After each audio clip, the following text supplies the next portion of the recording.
Hello students, welcome back to study with YouTube channel. Students, आज मैं आपको DAV class 6 social science के chapter 12 Janapada and Mahajanapada 600 to 100 BCE का explanation देने वाला हूँ। स्टूडेंट्स देखिए, हिस्ट्री का चैप्टर एंड बहुत ही इम्पोर्टेंट चैप्टर है ये। ओके, चलिए हम लोग इस चैप्टर को शुरू करते हैं। और स्टूडेंट्स, इसके प्रीवियस चैप्टर्स के सारी वीडियोस अपलोड है। यदि आपने वीडियोस नहीं देखा है तो आपको नीचे डिस्क्रिप्शन पे लिंक मिल जाएगा, तो उन वीडियोस को भी आप लोग जरूर देख लीजिएगा, क्योंकि मैंने एक एक चैप्टर को डिटेल में समझाया है और उसका सॉल्यूशन भी दिया है। ओके, देखिए आपने प्रीवियस चैप्टर में क्या पढ़ा। आप लोग वैदिक सिविलाइजेशन के बारे में पढ़ चुके हैं, लोगों का कैसा पॉलिटिकल और सोशल लाइफ था उस चीज़ के बारे में पढ़ चुके हैं। तो उस समय में जो सोसाइटी था वो एडवांस था। ओके, टाउन और सिटीज़ जो थे, इवन किंगडम जो थे या फिर जनपद जो थे, लेटर वैदिक पीरियड के टवर्ड्स में आए थे। तो देखिए, इस चैप्टर में हम लोग जनपद और महाजनपद के बारे में पढ़ेंगे, जो कि इंडिया में 600 BC के अराउंड में एग्जिस्ट किए थे। ओके, तो जो स्क्रिप्चर्स था बुद्धिज्म का, जैनिज्म का, जो ट्रेडिशनल लिटरेचर था, पुराण, ये सब इसके कुछ मेन सोर्स है इंफॉर्मेशन के। ओके, एक ऐसा रीजन जो कि ट्राइब और जनक के द्वारा इनहेबिटेट किया जाए उसे जनपद कहा जाता है। लिटरली यदि देखा जाए तो जो जनपद वर्ड है, इसका मतलब होता है कि एक ऐसा लैंड जहाँ पर जन जो है वो अपने फुट को सेट किए हुए है, मतलब अपने फुट को जमाए हुए हैं। गंधार, आज का जो मॉडर्न अफगानिस्तान है, कुरु, पंचाला, विदेहा, जो कि उत्तर प्रदेश और बिहार में लोकेटेड है, ये सब जनपद के कुछ पार्ट्स हमारे पास है। ओके, यहाँ नाम दे दिए गए हैं। बिगनिंग में जो पीपल थे ये सेम ट्राइब से बिलोंग करते थे, जो कि एक हैबिटेट से इनहेबिटेटेड थे, लेकिन उनके टेरिटरीज का जो एक्सपेंसर्स था कंक्वेस्ट से, तो वो जो है महाजनपद बन जाते हैं, उन्हें महाजनपद कहा जाने लगता है। मगध, वास्तव, अवंती, कोसाला, मत्स्य, अंग, काशी, ये सब जो है कुछ इम्पॉर्टेंट और स्ट्रॉन्ग महाजनपद थे। जो मगध था ये सबसे पावरफुल महाजनपद था, क्योंकि ये महाजनपद के टेरिटरीज में दूसरे महाजनपद के टेरिटरीज पर कब्जा जमाए हुए था, उस पर अपना राज जमाए हुए था। ठीक है, तो आप आगे के चैप्टर्स में जब मौर्यन डायनेस्टी पढ़ेंगे तो वहाँ पर मगध का बात आएगा। ओके, चंद्रगुप्त, इन सभी चीज़ों के बारे में आप लोग आगे के चैप्टर्स में पढ़ेंगे। मैट्रिमोनियल अलायंसेस, डॉटर्स के साथ, दूसरे रूलर्स के डॉटर्स के साथ जो अलायंसेस हुआ करते थे, वो जो है पावर को एक्सपेंड करने में, पावर को बढ़ाने के लिए एक ऐसा स्टेप था। ठीक है, अच्छा स्टेप था। ये सब सभी जो महाजनपद थे ये आगे जाकर के मगध एम्पायर के पार्ट बन जाते हैं। ओके, समझ में आया कि जो महाजनपद थे वो आगे जाकर के बाद में क्या होते हैं कि वो मगध एम्पायर के पार्ट बन जाते हैं, उसके हिस्से बन जाते हैं। There were a few kingdoms where the rulers were chosen by the people of the kingdom। देखिए, जो किंगडम्स हुआ करते थे वो ऐसे ही कुछ किंगडम हुआ करते थे, कुछ ही किंगडम ऐसे हुआ करते थे जहाँ पर रूलर्स जो है पीपल के द्वारा, लोगों के द्वारा चुने जा रहे थे। जो भी किंगडम में जो भी होते थे उस समय के राजा महाराजा, वो सब पीपल्स के द्वारा चुने नहीं जा रहे थे। ठीक है, कुछ ही जगह में ऐसा हो रहा था। ये जो किंगडम्स थे इन्हें गणसंघास कहा जाता है। जो ऑफिस था रूलर का ये हेरिडिटरी नहीं था। कुछ इम्पॉर्टेंट गणसंघास भी हम लोग देख लेते हैं। तो क्या क्या थे? लिच्छवीस ऑफ वैशाली, वैशाली के लिच्छवीस, सक्यास ऑफ कपिलवास्तु, कपिलवस्तु के सक्यास, मिथिला के वृजिस, ओके, पावा के मल्लाज, कुशीनगर। ओके, एक रिपब्लिक में असेंबली हुआ करता था, ये लॉज को बनाता था, और उस लॉज के या फिर बोल सकते हैं उस रिपब्लिक का हेड कौन होता था? राजा, जिसे हम लोग किंग कहते हैं। ठीक है, राजा को भी किंग कहा जाता है, तो वो उसका हेड हुआ करता था। अब हम लोग इम्पोर्टेंट रूलर्स देख लेते हैं। बिम्बिसारा 542 to 492 BCE, ये जो है एक इंटेलिजेंट और फार साइटेड रूलर थे। ये अपने टेरिटरी को ही नहीं बल्कि एक इफ़िशियंट एडमिनिस्ट्रेशन था इनके पास। ऐसा नहीं है कि ये अपने एम्पायर को ही एक्सटेंड कर रहे थे, इनके पास एक एफिशिएंट बहुत अच्छा एडमिनिस्ट्रेशन भी हुआ करता था। ये कभी इनएफिशिएंट ऑफिशियल को टॉलरेट नहीं किए हैं। ये विलेज हेडमैन ग्रामीणी से कंसल्ट करते थे विलेजेस को एडमिनिस्ट्रेट करने के लिए।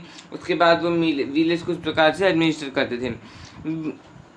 बिम्बिसारा का जो कैपिटल हुआ करता था वो हुआ करता था राजगृह, पर जो कि बिहार में है, पटना के आसपास में है। अब हम लोग देखते हैं अजातशत्रु। एक अजातशत्रु भी थे जिनका 492 से 460 BC तक रहा। ठीक है, जो सेकेंड मगध किंग थे वो अपने किंगडम को इस्टेब्लिश करते हैं पाटलिपुत्र में, पटाली के विलेज के पास में, रिवर गंगा में। ओके, रिवर गंगा के बैंक में। ओके, ये कोसाला को एनेक्स करते हैं, काशी वैशाली को एनेक्स करते हैं और अपने एम्पायर को एक्सटेंड करते हैं। एक्सटेंड का मतलब होता है बढ़ाना, ये अपने एम्पायर को भी बढ़ाते हैं। ओके, ये एक फोर्ट्रेस को बिल्ड करते हैं लिच्छावी रूलर पे अपने ध्यान रखने के लिए। रिवर गंगा के नॉर्थ में जो था उस पर अपना ध्यान रखना चाहते थे वो लिच्छावी रूलर पे।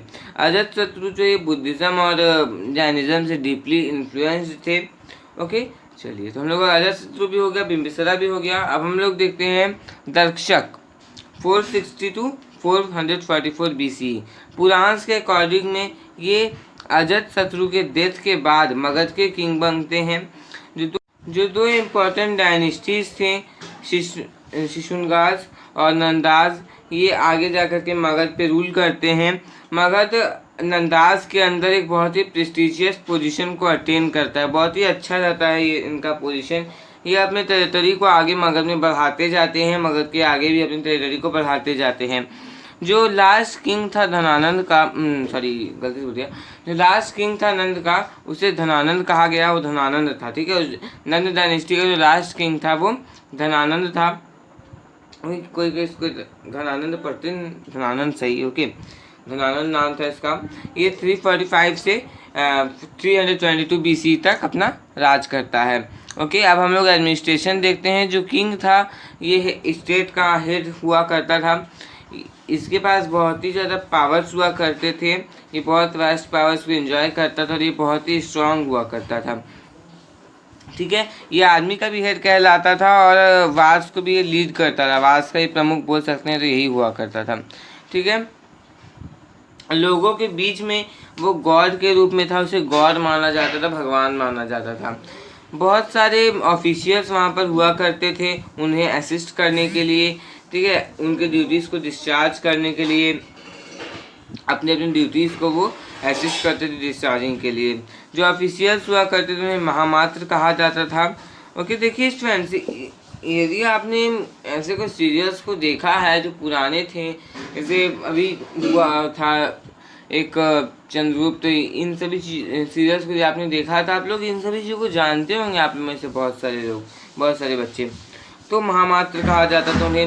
वे मिनिस्टर्स के फंक्शंस को परफॉर्म करते थे, मंत्री जिन्हें कहा जाता है उनके फंक्शंस के परफॉर्म करते थे। जो दूसरे इम्पॉर्टेंट ऑफिशियल्स हुआ करते थे वो सेना नायक, आर्मी के चीफ।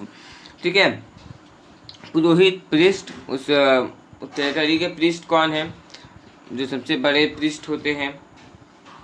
ओके, ग्रामीणी, विलेज का हेड कौन है।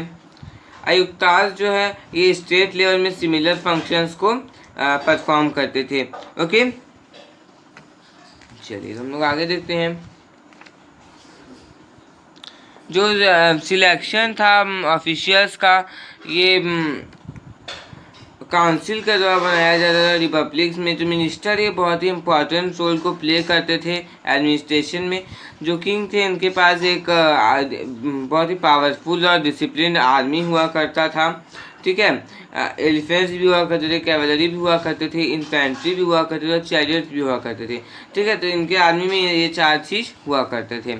अब देखते हैं सोशल कंडीशन। देखिए उस समय क्या था कि जो सोसाइटी था ये वर्ण सिस्टम पे बेस्ड था, मतलब कि ब्राह्मण, क्षत्रिय, वैश्यास और शूद्रास जो कि सोसाइटी के फाउंडेशन को फॉर्म करते थे।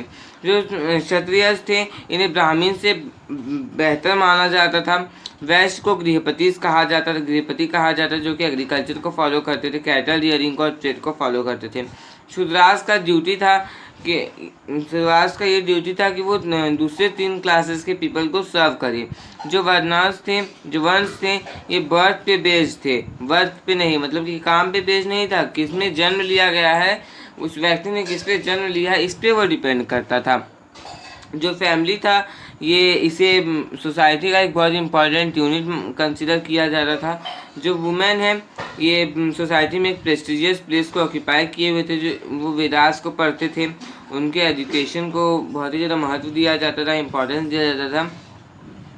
लेकिन क्या था ना कि कुछ ट्राइब्स जो है इन्हें अनटचेबल्स माना जाता, मतलब छुआछूत की भावना थी लोगों के बीच में।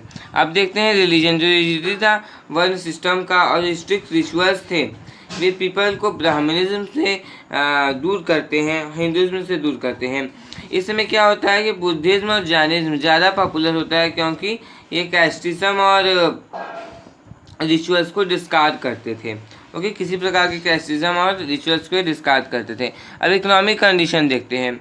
जो आयरन का यूज़ था ये मगध के पीपल के लाइफ में एक रेडिकल चेंज लाते हैं। जो मेन ऑक्यूपेशंस था पीपल का वो था कैटल रियरिंग और एग्रीकल्चर।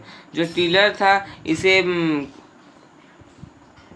कंसिडर किया जाता था लैंड का ऑनर, जो कि वो कल्टीवेट करता था। जो लैंड रिवेन्यू था ये टोटल प्रोड्यूस के 1/12 और या फिर 1/12 से 1/6 तक चार्ज किया जाता था एक ईयर के।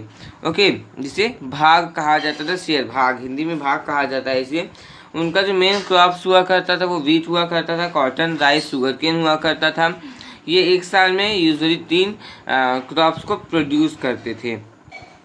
वहाँ पर कुछ दूसरे प्रोफेशंस भी हुआ करते थे, जैसे कि jewellery making, weaving, carpentry, pottery. Okay, trade और क्राफ्ट्स थे, ये भी वेल डेवलप्ड थे। डिफरेंट वोकेशंस के जो पीपल थे उनके पास अपने ऑर्गेनाइजेशन हुआ करते थे, गिल्ड्स कहा जाता था। ओके, हर एक गिल्ड के पास अपना हेड हुआ करता था, श्रेणी कहा जाता था। ओके, जो ट्रेडर्स थे उन्हें किंग को टैक्स देना पड़ता था, टैक्स पे करना पड़ता था। देखिए यहाँ पर क्या था कि वेल रेगुलेटेड एक बहुत ही अच्छा मनी सिस्टम भी था। कॉइन्स का जो इंट्रोडक्शन था ये ट्रेड की ग्रोथ में हेल्प करता है। जो कॉइन्स थे ये कॉपर के बने हुए होते थे और सिल्वर के बने हुए होते थे। जो कॉइन्स थे उन्हें पंच मार्क्ड कहा जाता था। ओके, पंच मार्क्ड कॉइन्स कहे जाते थे। वे पंच होते थे सन के सिंबल से, मून के सिंबल से, ट्रीज उनमें पेड़ बने हुए होते थे, ठीक है, माउंटेन्स बने हुए होते थे। मगध के पास एक बहुत ही अच्छा एक्सटर्नल और इंटरनल ट्रेड भी था, ठीक है। कुछ इम्पॉर्टेंट टाउन्स देखते हैं, पूरा नगर्स और लार्ज टाउन्स महानगर्स इस पीरियड में। तो चंपा बिहार में, राजगृह बिहार में, श्रावस्ती यूपी के गोंडा डिस्ट्रिक्ट में, जो कि गोंडा है, मतलब यूपी के गोंडा में है, ठीक है। Kaushambi district Allahabad in UP, आजकल उसको प्रयागराज कहा जाता है। Varanasi UP, okay. Vaishali Bihar, Mithila Bihar Nepal border में। अयोध्या जो कि यूपी के फैजाबाद डिस्ट्रिक्ट में है, ओके। उज्जैनी एमपी। ये सब जो कुछ फेमस पोर्ट्स हुआ करते थे, मतलब ये सब आप बोल सकते हैं कि टाउन्स हुआ करते थे, पूरा नगर्स और महानगर्स। अब हम लोग कुछ फेमस पोर्ट्स देखते हैं। तो तमारा प्रभु श्रीलंका में, सुप्रिक, सुपारा, ब्रॉच और पटाली, ये सब जो कुछ फेमस पोर्ट्स हुआ करते थे। मगध एक सक्सेसफुल एम्पायर कैसे देखते हैं। देखिए, मगध के सक्सेस के लिए बहुत सारे रीजन्स थे। मगध जो कि आज के प्रेजेंट डे बिहार में है। अब देखते हैं क्या क्या रीजन्स थे मगध के सक्सेस के पीछे। तो देखिए, सबसे पहली बात आती है ना कि गंगा का पोजीशन एक एडवांटेजियस ग्राफिकल पोजीशन के रूप में माना जाता था कि बहुत ही अच्छा होता था उनके लिए, क्योंकि वो उन्हें एक बहुत ही सस्ते दाम में ट्रांसपोर्टेशन प्रोवाइड करवाते थे, ठीक है। एग्रीकल्चर जो ये वाइड स्प्रेड था, दूर दूर तक फैला हुआ था और बोल सकते वो प्रोडक्टिव था। आयरन माइंस के बिसाइड में टूल्स का एबंडेंस था और वेपन्स का एबंडेंस था। देखिए क्या था कि मिलिट्री का जो इम्पोर्टेंट कंपोनेंट हुआ करता था वो एलिफेंट हुआ करता था, ठीक है। ये एम्पायर के फॉरेस्ट में पाए जाते थे। इसके पास 2 कैपिटल्स हुआ करते थे, राजगृह और पाटलिपुत्र, जो कि एफिशिएंट और फास्ट साइटेड रूल, जैसे बिम्बिसारा की तरह लीड किया जा रहा था, अजातशत्रु की तरह लीड किया जा रहा था। एक एफिशिएंट मिलिट्री और सिविल एडमिनिस्ट्रेशन भी था, एफिशिएंट मनी सिस्टम भी था, हारमोनियस सोशल स्ट्रक्चर था और वेल कंस्ट्रक्टेड ब्रिजेस थे, रोड्स थे। ये मगध की तरह बनाए गए थे 16th महाजनपद, उस समय के 16th महाजनपद में। ओके, जो कि फर्स्ट थे, मगध जो फर्स्ट था जो कि इन ब्रिजेस को बनाने में। ओके, तो देखिए स्टूडेंट्स, ये इतना ही था इस चैप्टर में। इस चैप्टर में बेसिकली जनपद महाजनपद के बारे में हम लोगों ने पढ़ा। ओके, इंपॉर्टेंट रूलर्स के बारे में पढ़ा, उसमें का एडमिनिस्ट्रेशन कैसा था, सोशल कंडीशन कैसा था, पीपल का रिलीजन क्या था, ओके, इकोनॉमिक कंडीशन, फिर मगध कैसे एक सक्सेसफुल एम्पायर कहा जाता था। इन सभी चीज़ों के बारे में हम लोगों ने इस चैप्टर में डिस्कस किया है। बहुत ही इम्पॉर्टेंट ये चैप्टर आगे के चैप्टर्स के लिए, जैसे मॉडर्न डायनेस्टी जो आगे का चैप्टर्स है, इसके लिए ये चैप्टर बहुत ही ज़्यादा इंपॉर्टेंट है। ओके, तो इसी के साथ हम लोगों का चैप्टर पूरा होता है। स्टूडेंट्स, यदि आपको वीडियो अच्छा लगा तो लाइक कर दीजिए, और यदि आप मेरे चैनल पर नए हैं, चैनल को सब्सक्राइब करके बेल आइकन को प्रेस कर लीजिए, क्योंकि आपको ऐसे एजुकेशनल वीडियोज़ इस चैनल पे मिलती रहती है। और स्टूडेंट्स, इस वीडियो को अपने फ्रेंड्स के साथ ज़्यादा से ज़्यादा शेयर कीजिएगा। वीडियो को लाइक करना तो बिल्कुल नहीं भूलिएगा, और वीडियो को कैसा लगा कमेंट बॉक्स में कमेंट करके ज़रूर बताइएगा। और मैंने अदर सब्जेक्ट के वीडियोस भी बनाए हुए हैं, साइंस पे, मैथ्स पे। यदि आपने वीडियोस नहीं देखा है तो वीडियोस को भी जरूर देख लीजिएगा। और स्टूडेंट्स, अभी तक आपने मेरे सेकंड चैनल को सब्सक्राइब नहीं किया है, सेकंड चैनल को सब्सक्राइब आप लोग कर लीजिएगा। ओके, नीचे डिस्क्रिप्शन पे आपको लिंक मिल जाएगा। Okay, thanks for watching.